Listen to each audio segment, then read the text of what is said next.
Yes, it's progress recording.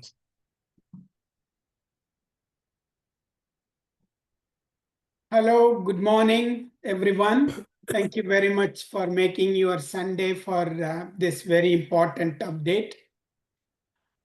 I'll commence by saying that Australia is going through the next biggest milestone of reforming Anti-Money Laundering and Counter-Terrorism Financing Act and its compliance on existing tranche 1 entities and the newly added tranche 2 entities.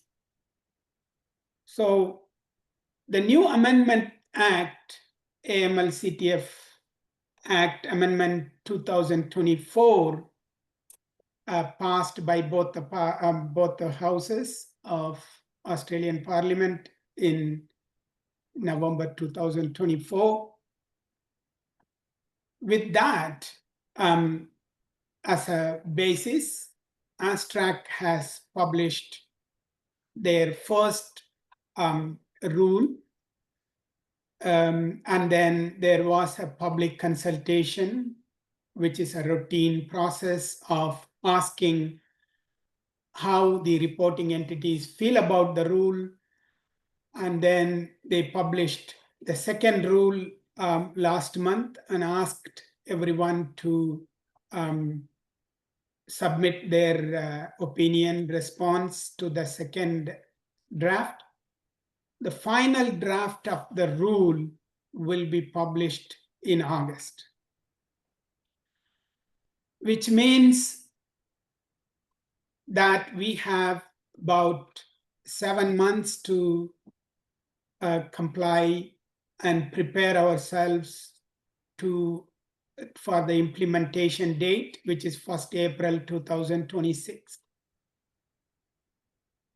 So when I say the legislation got passed in 2024 end and the rules is coming in August, what is the difference between the legislation and the rule?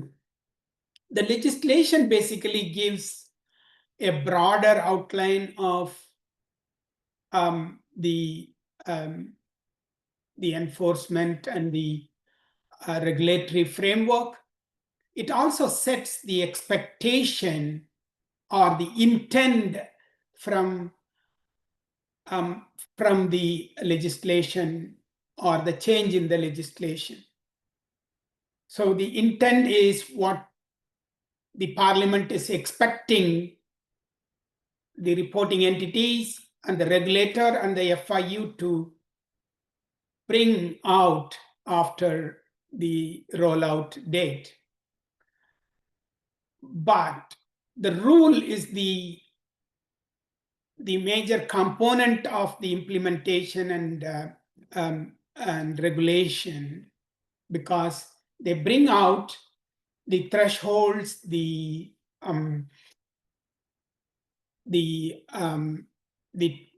dates, the specific rules relating to every sector, and they set the broader expectation and guidance as an interpretation from the legislation. So if you want to really consider what takes the precedence, the legislation obviously, but rules are also the part of the compliance obligation. So there may be challenges.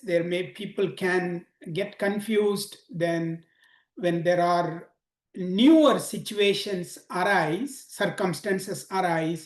then the legislation may be interpreted by the court instead of the regulator, because regulator can set what they know currently, but as we go forward and progress, newer circumstances may evolve, and where a more clarity and more interpretations are required, then it is between the legislation, regulator, and the courts can play a bigger role in interpreting these rules where there is a confusion.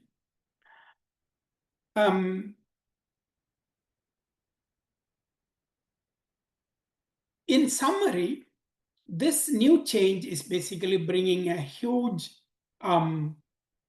expectation to the reporting entities. First thing is the most anticipated tranche 2 will be implemented from 1st July. So the tranche 2 entities, which are the real estate industry, the solicitors, accountants, automobile dealers, and high net worth article sellers, jewelers, etc., will be under this legislation. And the rules are common now for everyone, for basically both tranche 1 and tranche 2 entities. But the tranche 1 entities, which includes us, the remittance people, we will be complying with the new rules from 1st April 2026. Basically, they say 31st March, but 31st March is the end date for this. 1st April is the first day for practical implementation of the new rules. Whereas the new entities, they have more time. The tranche 2 entities, they have more time until 1st July to implement. So that means they have 11 months now from the date of publishing the rules to train their staff, to go and start designing their risk assessment, to set their compliance program, to appoint compliance manager, train the whole workforce, and train the 3 lines of defense to be fully compliant. They have 11 months. We have basically 7 months. So what are the reason why this new change is? I'll just set a little bit of background as to what really caused this. We have been listening to this tranche 1 and tranche 2, and the tranche 2 in Australia had been overly delayed because of legal challenges and people lobbying not to bring this, especially the legal sector. The lawyers associations have been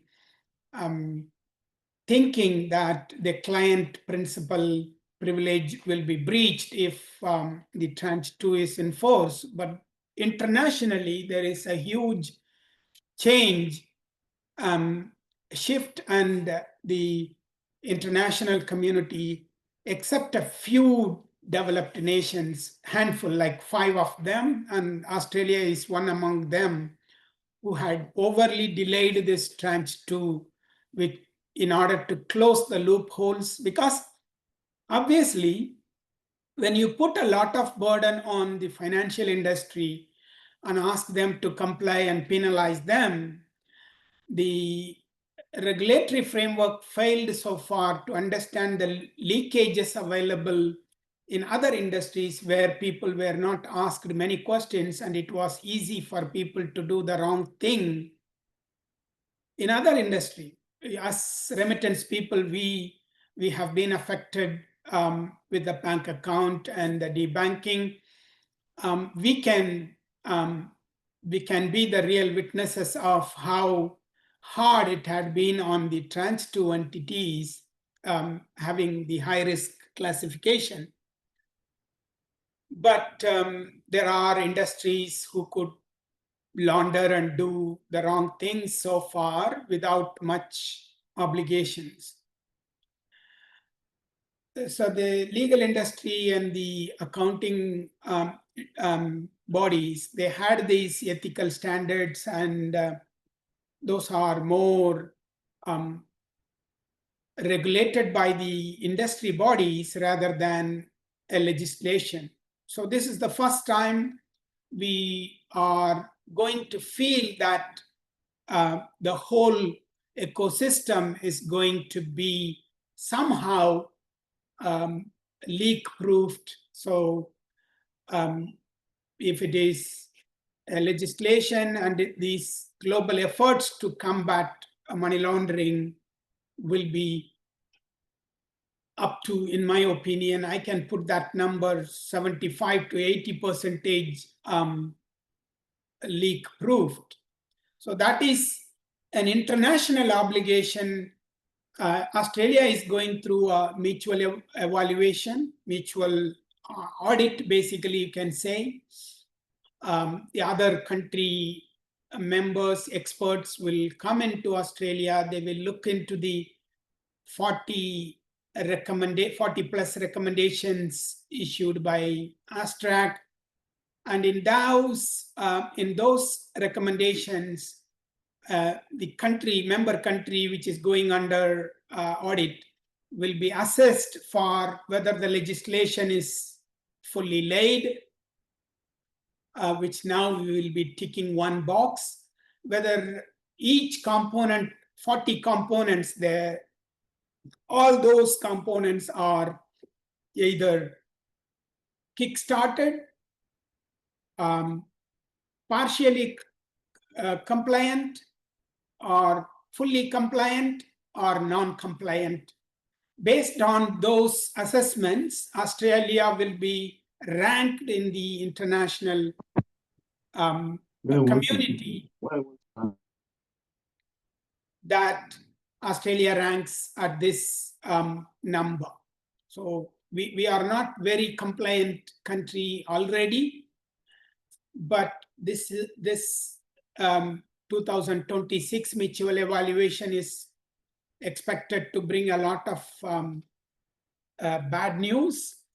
But ASTRAC and Attorney General's office and the other Australian federal agencies will try, including the Department of Foreign Affairs and its sanctions department, they will try and push these ranking, or at least help the prepare the mutual evaluation before it happens, so that we can tick many more boxes. While we do that, ASTRAC's expectation currently is changed, and their tone is like there has been an approach to this compliance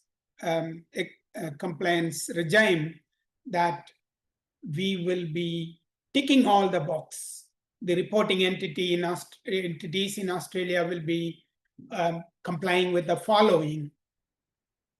ASTRAC CEO's new press releases, his conference speeches, and ASTRAC's outreach initiatives are painting a different picture to the tranche 1 entities, that we are expecting you to do more than the tick box exercise. What more?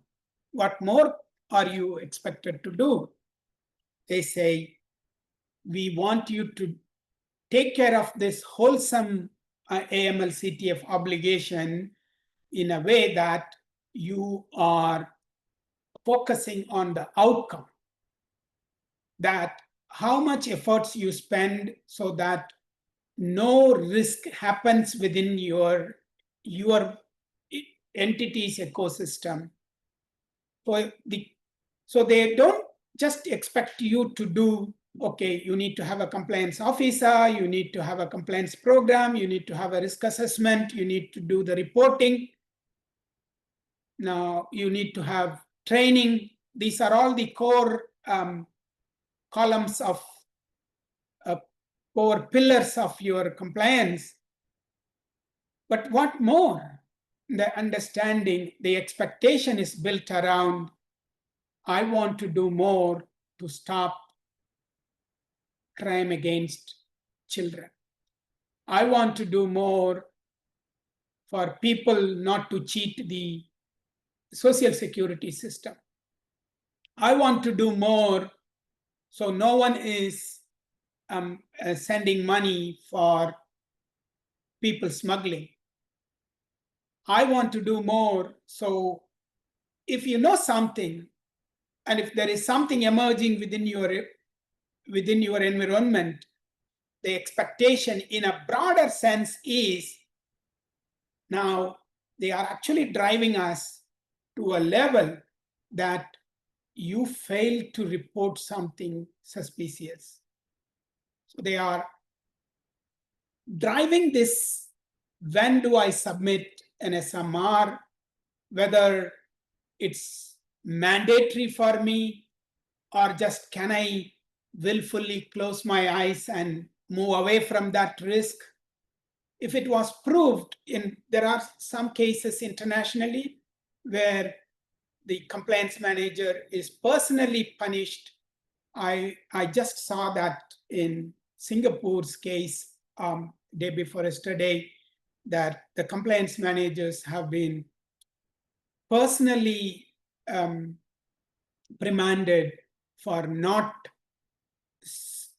submitting a suspicious report, which reasonably demands someone to suspect and investigate and submit an SMR. So that's the end game they are trying to expect, trying to drive the existing tranche 1 entities. They will not be very tough on the tranche 1 entities from day one, but they are doing everything possible through the real estate institutes in every state, the 3 major accounting bodies, and the other organizations who can take these outreach efforts to the reporting entities. So they will be spending a bit of time in learning and teaching and outreaching to the new entities, but the expectation tone on the tranche 1 entities has really gone up and above. So in one single word, as quoted by the CEO of ASTRAC, Mr. Brendan Thomas, there is no more tick box exercise. If you really see, the financial industry is very much used to this tick box exercise when it comes to AFSL compliance. You only have to tick them, and the photocopying and cut and paste of these compliance program, it is one for everyone. If you are in this activity, this is your compliance program, this is your training manual. But ASTRAC's requirement is you need to go and assess your risks, your compliance risks on the AML CTF Act, and address each risk in your compliance program. And this, you can take professional help in building it, but there is no outsourcing of it. Go, pay money, get someone to prepare your compliance program, and then sit on top of it. No, it has to be custom made for you from the compliance program and the risk of sanctions and PEP, the risk assessment, and your complete modular based compliance program need to be custom designed for you. No 2 compliance programs should be looking alike. That's the expectation set. And also they say no more tick box exercise. That is completely different from the other APRA, ASIC regulatory compliance. ASTRAC's compliance is everyone should act on their risk, and they have to build the mitigations around their risks. The other expectation they revealed is that you need to be making these efforts and observe them very clearly, and your risk mitigation efforts need to be sustainable.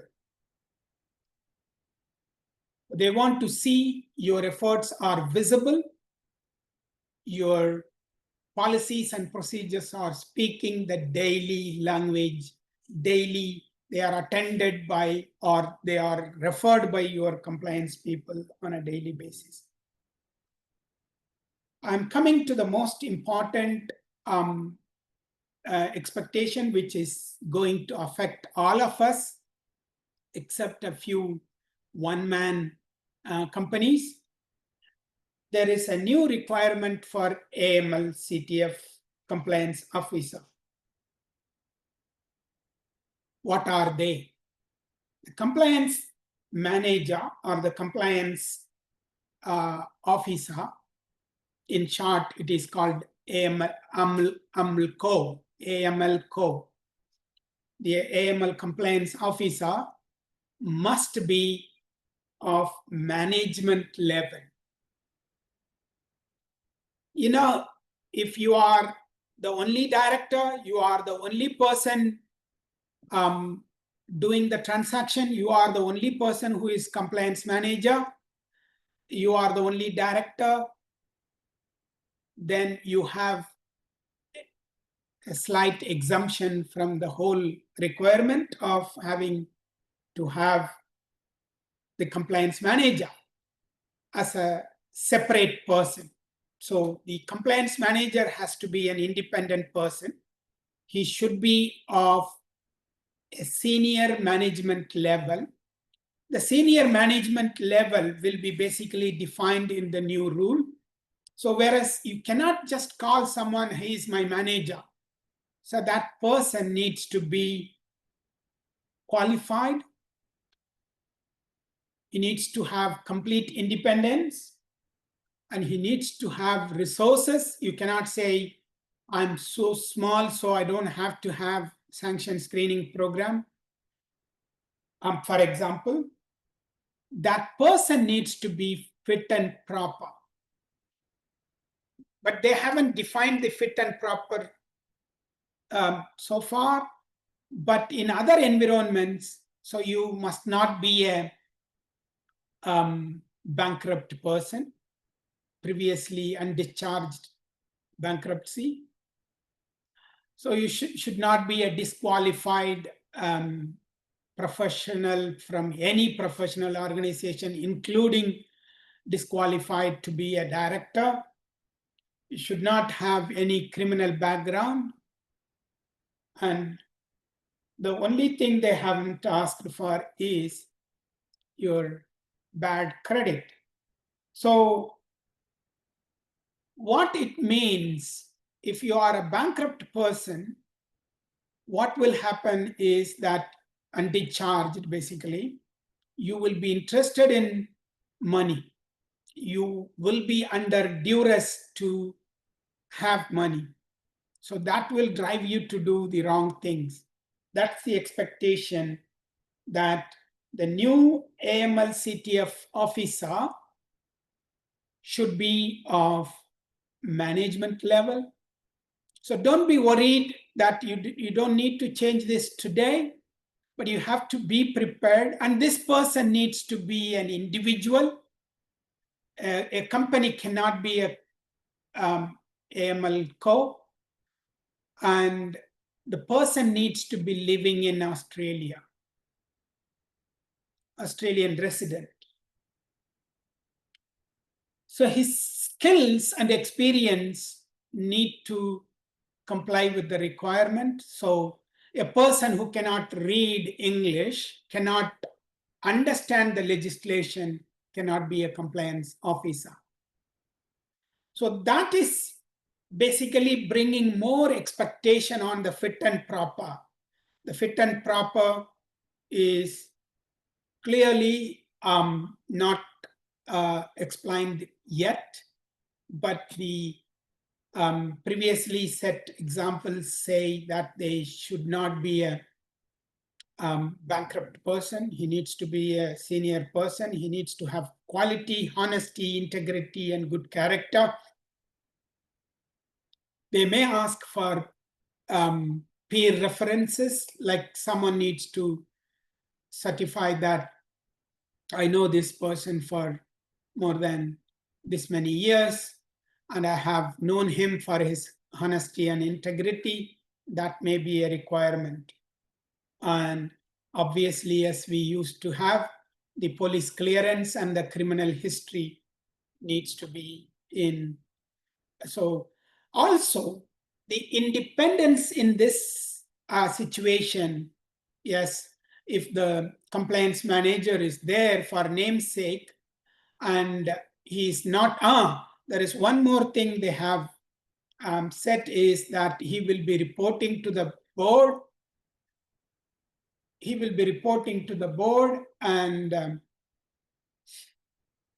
at least once in a year, he has to be speaking to the, reporting to the board, and the board should have adequate time to act on the recommendations of the audit.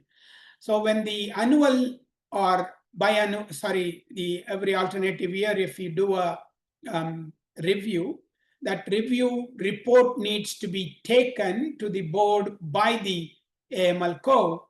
He needs to discuss with them, and they need to set the resources and the timing for the remediation.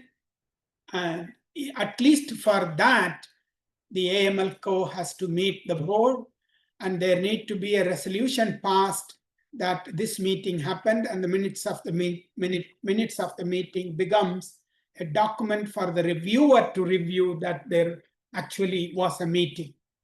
And this, in this particular thing, there is only one exemption for the one-man show we spoke about earlier.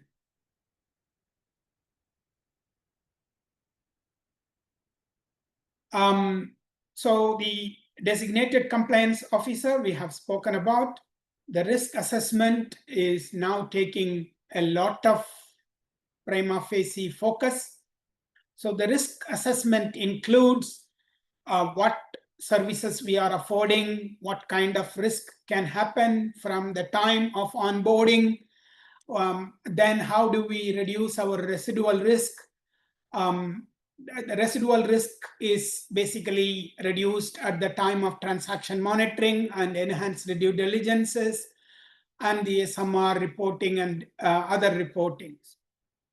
So staff training now includes training your own board.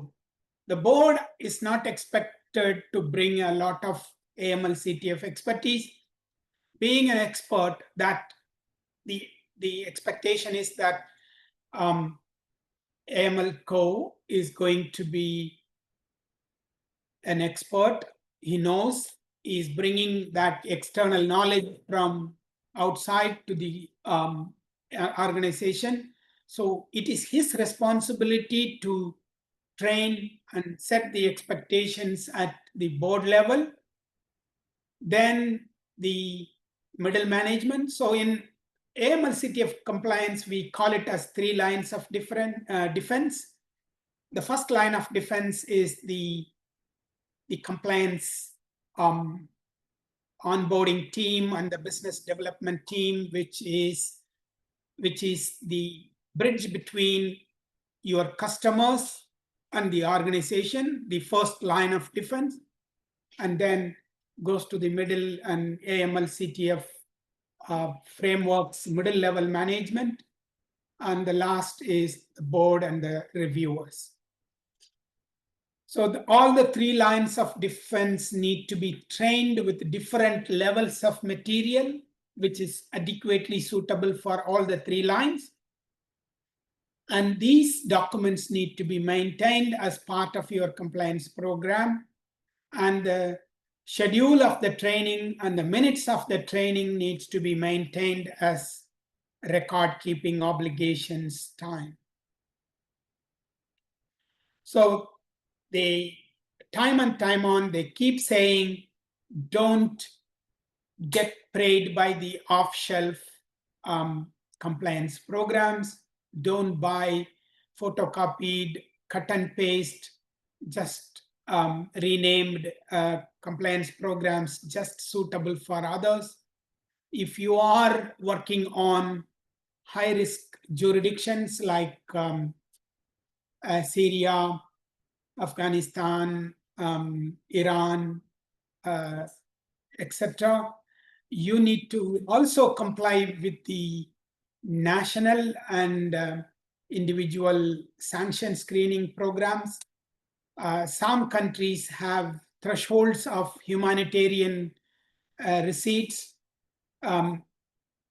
Transactions above 15,000 to certain countries need to be approved by Department of Foreign Affairs. So that is to avoid Australian sending to sanctioned entities in those countries. Some of the sanctioned countries, they have some humanitarian thresholds which need to be very strictly adhered to. So it's not just I sanction screened this person. In bank level, at some level in the financial services industry, the sanction screening has actually become just screening through this database and ticking has become first generation. The second generation sanction screening is now, even if this person is not in the sanction screening list, whether this person is linked to someone. So that's the second generation, which is already evolved. The expectations have grown, and there are softwares now which can actually bring that link, the 3-4 layers of links, whether if Ramanathan Karupaya is a sanctioned entity, who are all people who could be helping Ramanathan Karupaya to access that fund flow.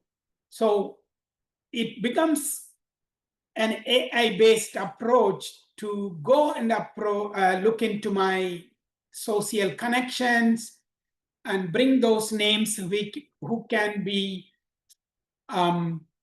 linked to these sanctioned entities. Therefore, you also try and avoid that second and third level of connected people to the real sanctioned entities will not access the fund in any segment of the fund flow.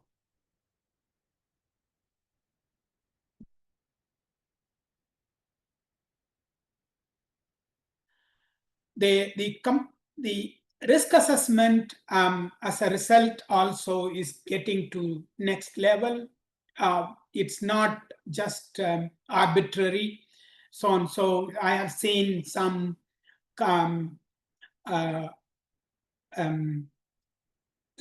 risk assessments where they say, I know this country, therefore I consider this country as low risk because I am communally connected with this country. That makes my risk to this country is low. No, basically we need to have a risk-based approach to every risk assessment.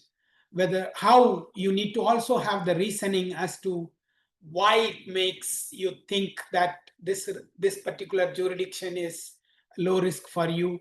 This particular group of customers, why do you think they are low risk for you? It may be really low, but you can substantiate with arguments that this is what make it. But this risk, many people, they have this confusion that the risk is assessed after the mitigation protocols I already have in my company, in my organization. For example, you cannot risk assess the customers after your sanction screening. Sanction screening is the tool you use to bring down the risk presented by a customer before you commence trading with them. So the risk has to always go first. So you go and assess the risk before any mitigational protocols are deployed, before you know something about them. So first assess them as they are outside your organization. So they are coming into your gate. When they enter into your gate, what kind of risk they hold, what kind of risk they present. And then if it is, there are companies which even do this on a numerical score basis. When you do that, that will be really helpful. That score can come very handy in your AML transaction monitoring program, because your system can trigger without even considering the text-based risk or the observance risk. So if you put them into risk scoring modules, you can, that will be the profile risk. The person, when he presented to you, the customer, when they presented themselves to you, they told you who they are and you verified them. And you also put your sanction screening and PEP screening and the risk assessment into place. And then comes, you say, okay, after all these applied tools, I consider this person, this customer as low risk. Then you start to trade with them. While you are trading, there may be hidden and residual risk presenting, because only after dealing with them you will know the complete risk, whether they told you the full disclosure, did they hide anything from you. These are all only will be revealed in the pattern of their transaction. That's why we have other scoring of the risks. If anyone wants to know what kind of red flags you can build for your particular risk, contact me separately. I can guide you through. So the residual risk plus the profile risk, which will be revealed in the transaction monitoring, should bring the total risk. If you have a tolerance limit of 25 points, and if any transaction which is getting above the 26th number need to be investigated properly, you need to note down what made you think that it is low risk by collecting evidences, by making inquiries from the person themselves, and then from external databases. Now, if they still present a high risk and you will not be continuing with that transaction, then you deserve to send a SMR to ASTRAC. We have spoken about this too many times, and we will be seeing this in our upcoming trainings also. And these remarks you have made at the time of enhanced due diligence need to be recorded, and it needs to be clearly noted. And if a reviewer looks into it, or a regulatory body, which ASTRAC, when they walk into do some audits, they need to see and make sense out of your observances. If a reasonable adult can think that this is suspicious, and if you have made an intentional intentional remark of, yeah, this is acceptable, this is okay for me, that really does not cover you for having properly done with a enhanced due diligence. Like we spoke, in everything, if you want to bring the wholesome obligation, the intentions into action, you need to train yourself with external knowledge, and also you need to train your total workforce with the appropriate knowledge. And the regulatory expectation is that you need to have a calendar of how frequently you do trainings, what are the topics you will be talking about. If you are relying on a training like this, what we are doing for broader community, those ones which we conduct in public places, they are not adequate. You need to set your own compliance training, and you need to properly document them.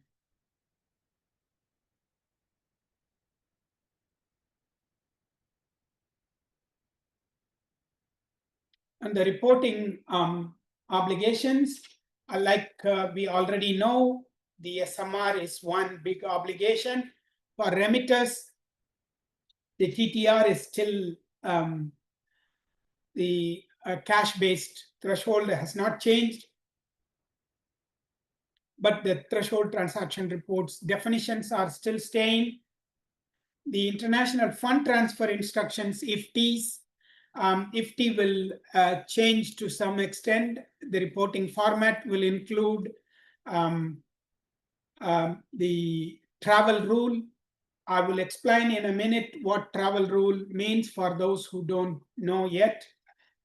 Travel rule is also another topic which we sorted further clarification from ASTRAC in our submission on behalf of ARCPA. We submitted a submission asking them to simplify and clarify what it means to different types of remittance providers. Those who are do consolidating and sending will have a different model. Those who are part of remittance network provision, they may be sending transaction by transaction, what it means for them. So we have asked for some clarification on that. Once it comes, we will be having another round of training or a webinar to talk about that in detail. The TTR, the IFT, in my opinion, will involve to some extent, a detailed travel rule. Travel rule, to clarify to you all, is description, a full description in a formulated language, that who is the sender, what's the purpose, what's his ID, what's his like more along the IFT, but the emphasis now is that each transaction need to have the source, the intermediaries, how it is traveling, the full sequence of the channel through which it is traveling from end to end. In some of the reviews I have conducted in the last couple of years, we have seen transactions going, if you have your main channel principal sitting in Dubai, many companies only include the details of the transaction, the travel rule of the transaction up to Dubai, and then leave open the rest of the channel, and then the beneficiaries' details come. The question now is, what happened between Dubai and, for example, Dubai and Somalia, for example, Dubai and Kenya, for example. So it becomes the remitter's responsibility to take those details, even if they are reliant on the main principal in Dubai. You need to have the full network's picture in front of you at the time of clicking your transaction, at the time of tendering the receipt to your customer. You need to have the full knowledge of how the transaction is going to travel. So that means the customer, the purpose, the amount, the details of the customer, ID of the customer, your detail as a remitter, then your principals or any other channel main agents details, and then their sub-agents details, and then maybe there are other people who are involved in the different cities and villages, their detail, and then the details of the recipient and the ID details of them. So all these need to be in that picture so that the travel rule is completely disclosing everything from end to end.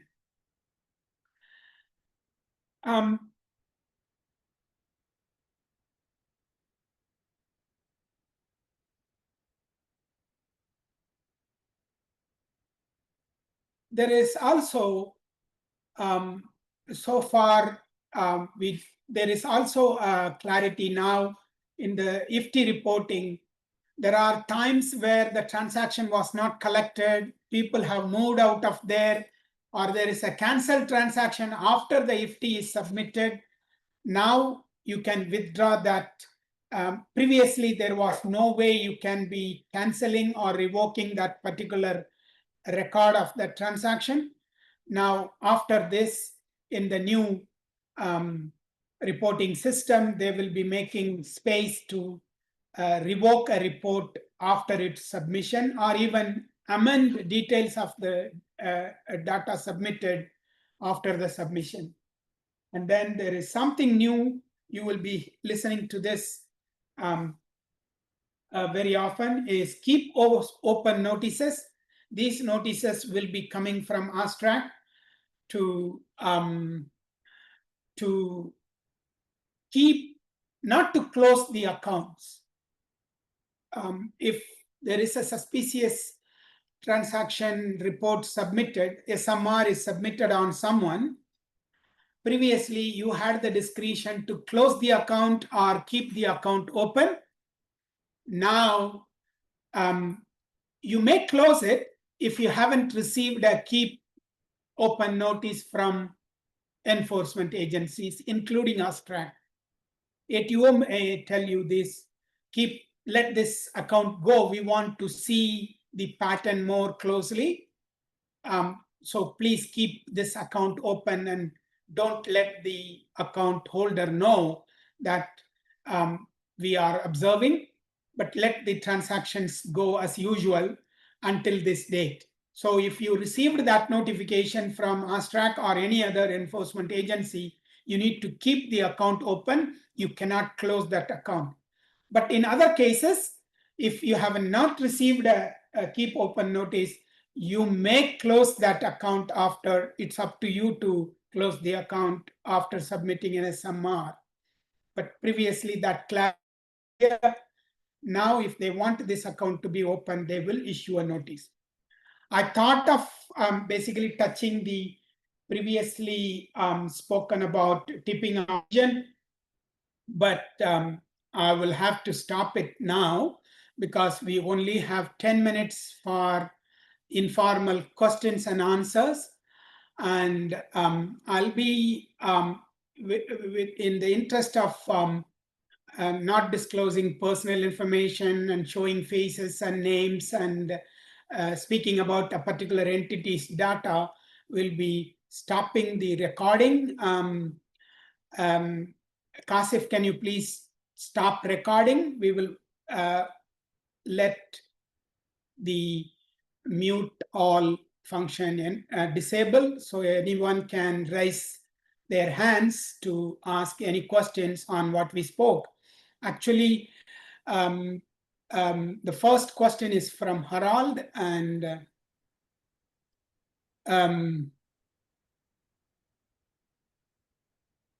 yeah, it's more an observation. We are of the same opinion that we don't see the MTOs who are aggregating and nesting the one single payment through Vostro. We particularly have asked that as a clarification required from ASTRAC. I hope they will be clarifying this in the final rule they will be publishing in August. Maybe ARCPA will endeavor to set an appointment with ASTRAC before the publication.